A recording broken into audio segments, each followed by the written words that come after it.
you could get rich with using just a few simple philosophies. Here's the first one that helped me get rich. Profits are better than wages.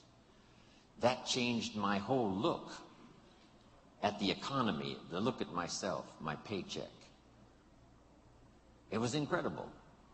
And then my sponsor said to me, Mr. Rohn, here's what you can now say. I'm working full-time on my job, and now I'm working part-time on my fortune. Those ideas drastically changed the course of my life. Guess what it did? Set for me a new attitude and philosophy. So make this note now. Philosophy determines attitude. If you have the philosophy and the attitude that here's my chance, even starting part-time, to invest in the idea of fortune making, because you can lay the foundation for fortune making. You don't have to do it 8 hours a day. You don't have to do it 10. It's not something that requires working around the clock. It just requires simply a commitment. Here's what I did. I started part-time. That's the magic. So make this note. Teach people the magic of starting to work part-time, not just to pay a few bills. That's okay. But how about the idea of working part-time fortune making? It changes everything. It changes how you talk. It changes how you invite. It changes how you treat your customers. It changes how you have respect for your distributors, laying the foundation for a career and then a fortune. It changes everything, your philosophy and your attitude. Then the idea of maximizing your part-time.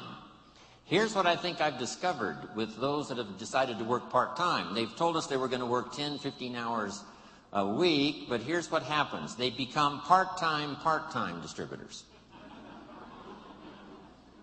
So I think here's what we ought to try to teach. Let's go full-time, part-time.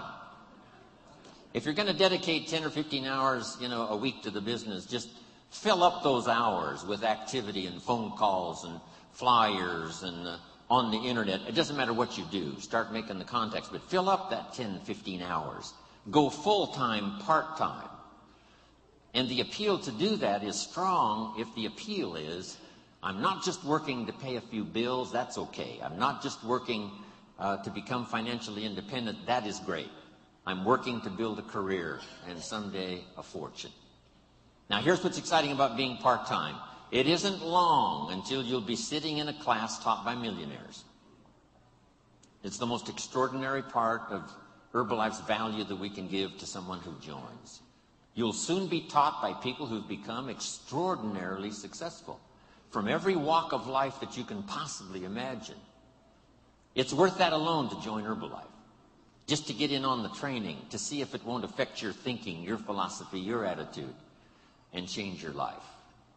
So I met this extraordinary man, Mr. Earl Schoaf. He gave me these opening ideas for changing my life, building my business.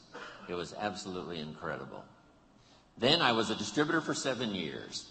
And signing autographs one more time today reminds me of when I got my first autograph. Reminds me of when I took my first picture with somebody important and went home and started telling the story. That's why I probably linger a little longer doing the autographs than most people do, simply because I remember that first time. And I remember how important it was to me. On my trip to India, I started a program. We had some leadership classes as well as doing a seminar for the distributors and for the public.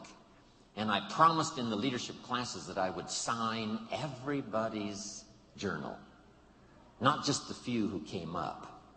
But I took the time and we arranged it, and it worked like magic.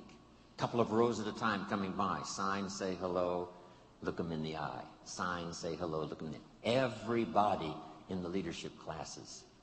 And the feedback has been absolutely incredible. Taking the time, because I know how important it is, those early days after I met this extraordinary man.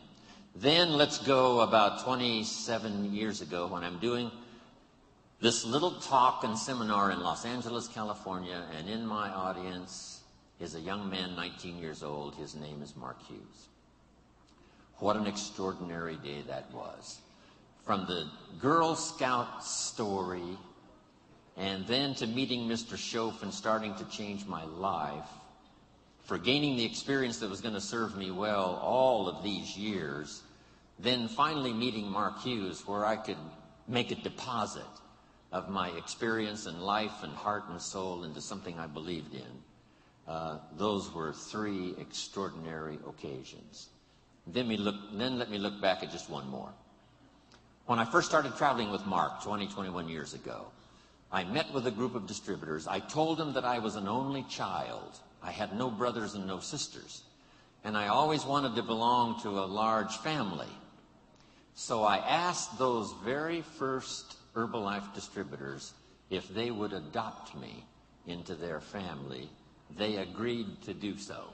So I'm now in Hawaii, not just with my friends, not just with my business associates. I'm here with my family.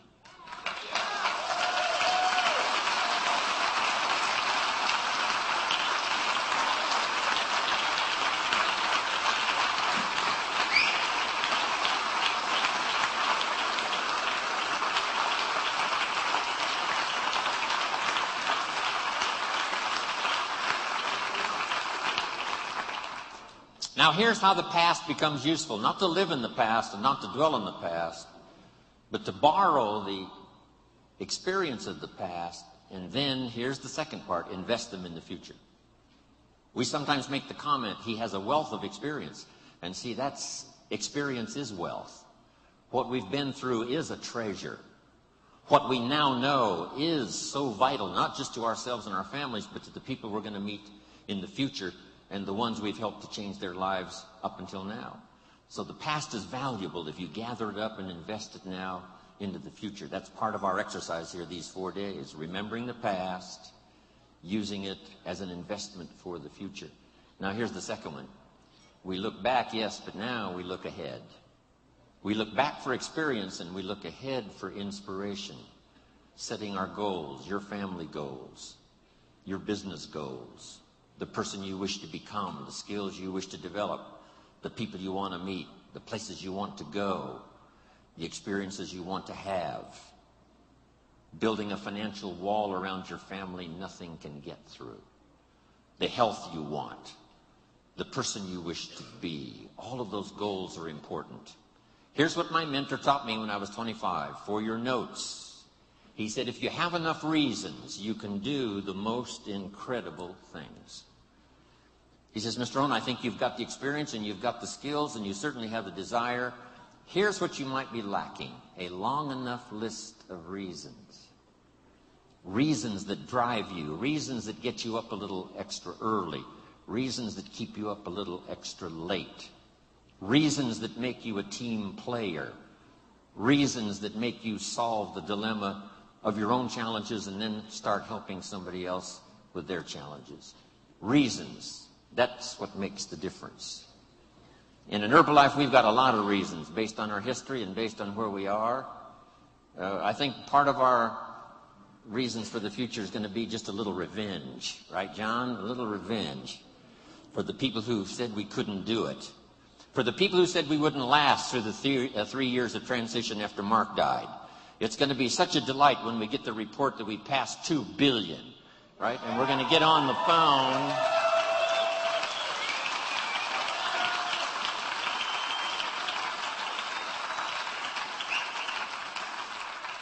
For those who said, you know, the chairman's club's going to leave and the president's team's going to leave and Herbalife is going to fall apart, we've got some good reasons now to succeed.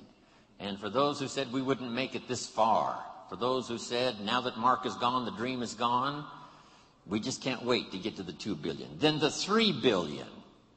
No telling who we will get on the phone and call and tell and show, and the pictures and the photographs and the albums we will have by the time we reach 3 billion. Our enemies will choke on all of the stuff we will have.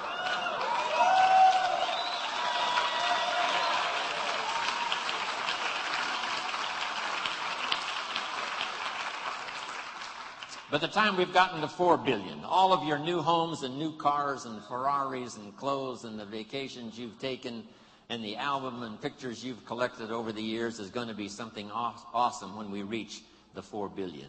A bit of revenge. Old Testament says, God says,